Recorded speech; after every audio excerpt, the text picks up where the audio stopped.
Well, we are, of course, in the final stretch before the Iowa Republican caucuses. That's right. GOP presidential candidates making their pitch to voters with just 11 days to go. And current polls show former President Donald Trump holds still a commanding lead there in the Hawkeye State.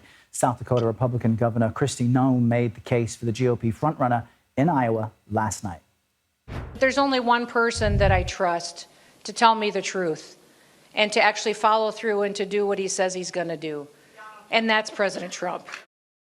CBS News chief election and campaign correspondent Robert Costa joins us now. Robert, Trump already has so much more support than anybody else among these Republican caucus goers.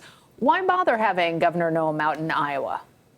Governor Noem's appearance is part of a new tide that's emerging inside of the Republican Party at the highest levels, whether it's governors like Kristi Noem or whether it's leaders in Congress like in recent days Tom Emmer of Minnesota. So many key Republicans are starting to endorse President Trump, get behind the former president at rallies, issue a flurry of endorsements because in their political view, they see the writing on the wall and they want to get ahead of his expected nomination before the Iowa caucuses kick off in just a few days and then the New Hampshire primary. And they know the Trump campaign and especially the former president, they're watching and they're waiting to see who doesn't endorse and who endorses, who's on the campaign trail and who's not.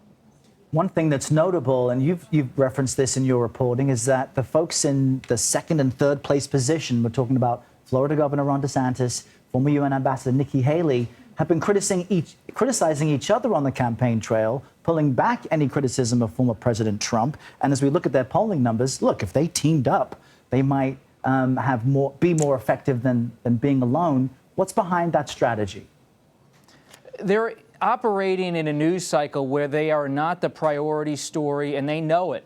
They know that there are issues that are far beyond the campaign trail that are dominating discussions in places like Iowa and New Hampshire, whether it's the economy or the wars raging abroad in Ukraine and in Israel. And then you also have school shootings like in Iowa today. And you're dealing with a country that has not been closely following the Republican presidential race. So they're operating, in a sense, in their own orbit, where they're competing in that second tier of polling to try to emerge as the eventual one-on-one candidate to take on former President Trump.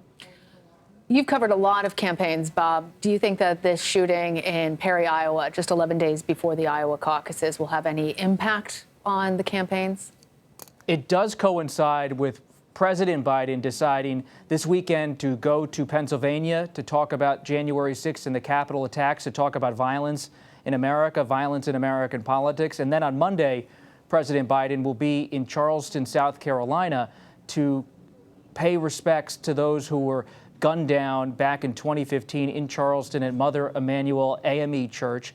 I was one of the reporters covering that horrific shooting back in 2015. And so violence, shootings, all these issues are on the forefront of the agenda, issues like gun control and gun policy. And so these will collide just as the Iowa caucuses and New Hampshire primary unfold in January. All right, we'll continue to watch all of this closely. Robert Costa, thanks for joining us. We appreciate it.